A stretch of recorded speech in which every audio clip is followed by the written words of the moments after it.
What's up, guys? Welcome to Daily Dose of Reddit. This is your host, Zach, and today's subreddit is r/IDontWorkHereLady. Alright, this story's called Lady Calls Me a National Socialist German Workers' Party member because I'm a German tourist. This is my first story on the subreddit here. Also, English is my second language, so sorry for any vocabularers. The cast: Mein Vater, entitled Lady, Manager, yours truly. This story happened about 3 years ago. Me, my parents, and my dog were visiting the USA for 3 weeks during the summer holidays. We also visited some old friends who moved here. It was so good to see them again. Me and my dad went to Walmart one day to get some groceries. My mom and the doggo stayed at home because my mother was not feeling very well. First of all, damn America. The food here is amazing, but it has way more calories than here in Germany. Also, the portion sizes are so much bigger. I was shopping with my dad at Walmart to get something to eat for dinner. Keep in mind, my dad isn't very good at English, so I had to translate for him and speak to the shop assistants for the most part. We were in the candy aisle to look for some snacks, but for the most part, we were comparing what different candies America has. Both of us were speaking in German. My dad found a Twinkie package, if I remember correctly, and I explained to him what this is, what flavor, etc. When he put it into the shopping cart, I heard that typical Karen ahem sound. Not thinking much of it, I moved our shopping cart closer to the corner because I thought that it was blocking someone from passing. Nope, another, louder ahem sounded again, and I turned to my left. There she was, standing in her full glory. The Karen with every single Karen feature. Typical Karen haircut, huge sunglasses, and the "can I speak to the manager" outfit. She looked like she was about in her late 40s to early 50s. The lady was staring at me and my dad and seemed rather annoyed. Can I help you? Took you long enough. Where are the paper towels? Excuse me? Are you deaf or something? I asked you where the paper towels are. Sorry, ma'am. I don't know what you're talking about. What the hell? How dare you speak to a customer like that? I'm gonna get the manager and tell him how rude you are. One last time. Where are the paper towels? At this point, the Karen started to annoy me and my dad, but in all my confusion, I realized that she thought that I was an employee. The lady was looking very angry at me, and before I could correct her, my dad started to speak to me in German. In German? What is up with her? Is everything alright? Yeah. This lady just thinks I'm an employee. Don't worry about it. I'll handle it. Suddenly, the lady looked extremely terrified, like she just saw a ghost or something. She quickly changed her attitude back to typical Karen behavior. Stop speaking Spanish! This instant! We are in America, so speak English! I will definitely tell your manager about this, you floozy! Me and my dad were absolutely shocked. I really didn't know how to answer to that, but I tried to be respectful to her. Excuse me, ma'am, but you see, I don't work here. We are both German tourists. Please leave us alone. I grabbed our shopping cart and gestured to my dad to go to the next aisle and continue our shopping. As soon as we were almost around the corner, I made the mistake to look at the Karen again. She started screeching. She shouted, "You two, stop immediately!" and walks towards us, and she grabbed my arm. Her grip was so tight that it almost made me tear up. The entitled lady shouted in my face, "Nationalist Socialist German Workers' Party member floozy, come with me. I'm gonna get your manager." I was shocked and my dad was livid. He pushed her away from me and told her something along the lines of, in his broken English and with his heavy German accent, "Get your hands off of my daughter, you stupid bench! Go away and never talk to us again!" The lady looked shocked at my dad, as if she never had anyone raise their voice at her. Her mouth was moving as she wanted to say something, but she quickly walked away after a bit. As soon as she disappeared, my dad comforted me and asked if I'm okay. I answered that I was fine, but needed to calm down a bit. Some minutes pass and we continue our shopping, hoping we never have to deal with that lady again. After about 10 minutes, we both hear that intimidating and annoying voice again. "Those are the guys!" Me and my dad turn around and we see Lo and behold, our favorite nightmare Karen with manager in tow. Those are the guys. You need to fire that girl. She was very rude to me and threatened to kill me, and that man assaulted and tried to violate me. She had an evil grin on her face as she said that. The manager looked confused at me and responds, after a second, "Ma'am, I'm very sorry, but this girl does not work here." What? But I saw her helping that man. She has to be an employee, and she threatened to kill me in a thinking camp. Me and my dad looked in disbelief at each other, but I quickly tried to explain the situation to the manager. "Sir, this is not true. Me and my dad are German tourists and in no way National Socialist German People's Workers. And we were in the candy aisle when this lady approached us. She mistook me for an employee, and when I tried to correct her, she suddenly called me names and a National German Worker Socialist person. When she was physically assaulting me, my dad pushed her away from me and told her to go leave us alone. I still have a bruise on my arm. When I showed the manager my bruise, the lady tried to claim that I painted it on my arm. My dad tried to back me up and told the manager, again with broken English and a heavy accent, to look up the security footage. The lady's face turned pale and she still insists that I painted the bruise on my arm. Entitled lady stuttered, They're lying. You have to believe me, not those National Social Germans. Very extroverted. They assaulted me and wanted to murder and violate me. Just don't watch the security footage because it's unnecessary and a waste of time." Ma'am, I won't need to review the footage because I already witnessed it through the cameras. To me, I am so sorry for this inconvenience. Do you want me to press charges because this lady assaulted you? I politely declined because me and my family were just there for a holiday in America to relax and see new places and not to visit courts. The lady got banned from the store and me and my dad got a little discount on our groceries. Some people are just nuts, man. When we got home, we had a story to tell to my mom and our dog, but in the end, we just laughed it over. I got an ice cream from my dad and some loving cuddles from my dog. Thank you so much for reading my first encounter with a Karen. This is my first story on this subreddit, so it will probably have some flaws, but oh well.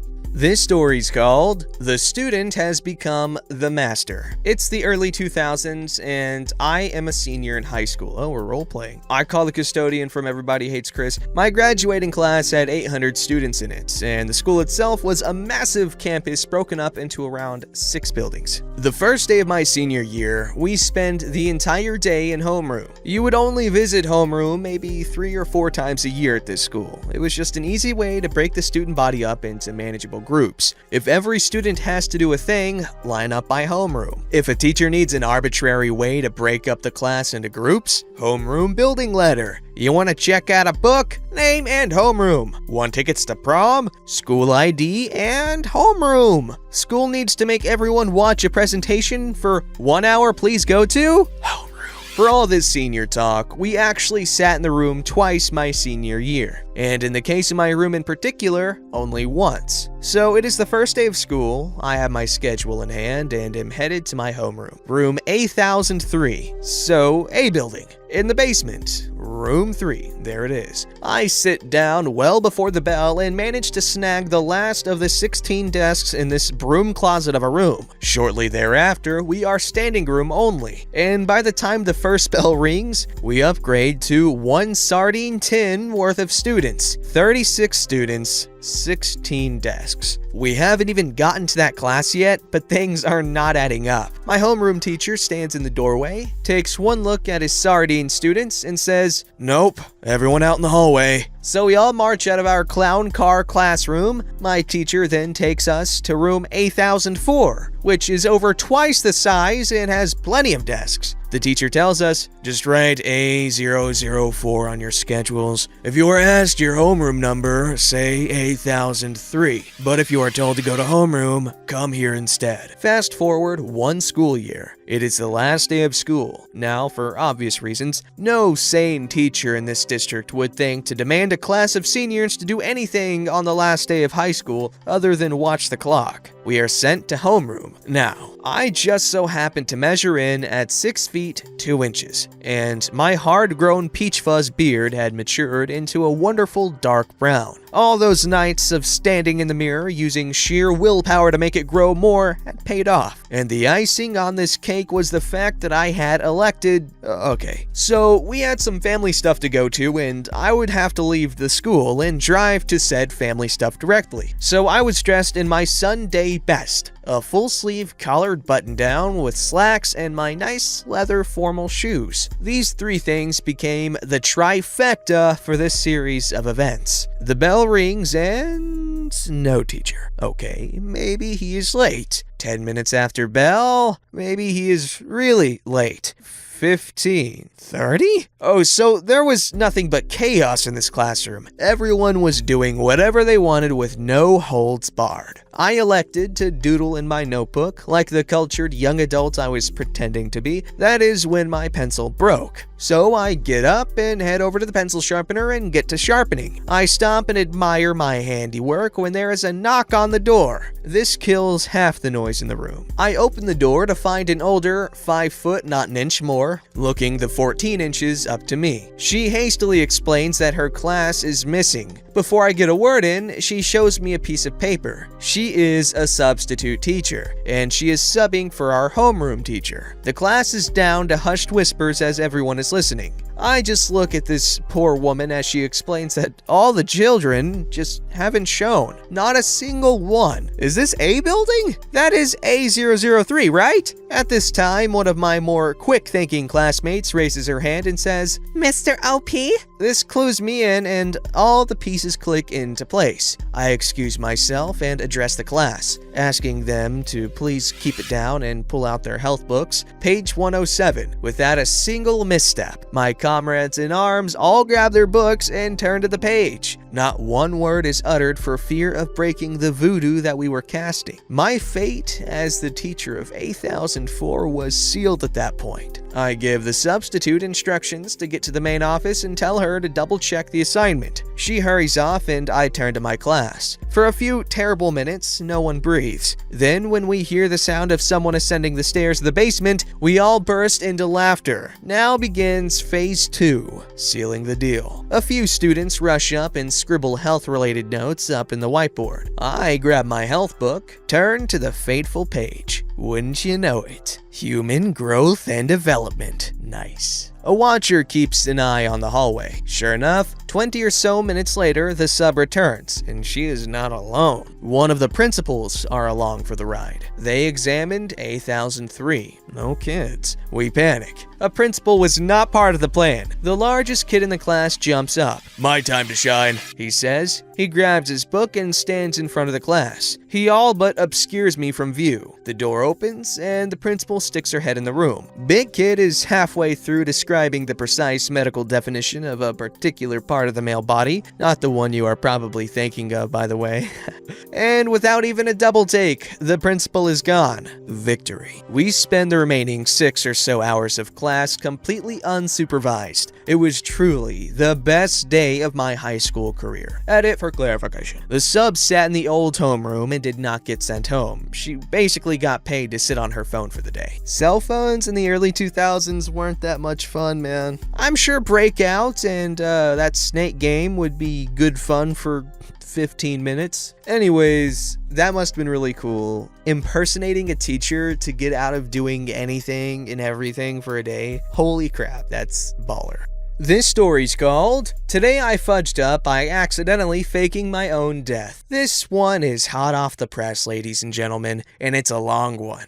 I'm up at our family's cabin in northern Michigan, waiting out the virus in a small town. My brother-in-law and I were ice fishing this afternoon as the stores are becoming empty and Mother Nature is very generous with fish in our lake. For those of you that don't know a lot about ice fishing, let me clarify something about a frozen lake. Right now, the ice is thick, with 2 C's by the way, 8 to 10 inch sheets. Throughout the day, the sheets will crack from the sun, then refreeze overnight. The cracks make a demonic noise that scares the hell out of you when you're sitting there in the silence. The cracks won't break all the ice underneath you unless you're trying to drive a bulldozer across the lake. With that said, I was FaceTiming my uncle to show off our buckets of fresh perch. My uncle doesn't know much about frozen lakes and is scared we'll fall in. While talking, I mentioned that we've been hearing cracks this afternoon. In the middle of our conversation, I turned my phone to my brother-in-law, and I guess that the motion, combined with my numb hands, caused my phone to slip out. I reactively screamed as my new device slid into the hole never to be seen again. We've all been there, eh? Jumping into action, my brother-in-law and I were trying to figure out ways to get it out, as we were only in about 10 feet of water. About 2 minutes later, I hear yelling from the shore. My sister is frantically trying to figure out how to get out to our tent on the ice. Confused at this point, my brother-in-law and I remember that we were FaceTiming my uncle when I dropped my phone. He called my brother-in-law, but we were too preoccupied to answer. We later learned that the combination of telling him about the cracks, the scream, and my phone going underwater and disconnecting caused him to believe we fell in. We came out of the tent, consoled my sister, and called my uncle, who must have lost 5 years off of his life from the whole situation. I am now sitting here on my laptop, trying to figure out ways to get a new phone before my state locks us down. But first, I had to tell Reddit. Don't forget to like, subscribe, and hit that bell to never miss an episode.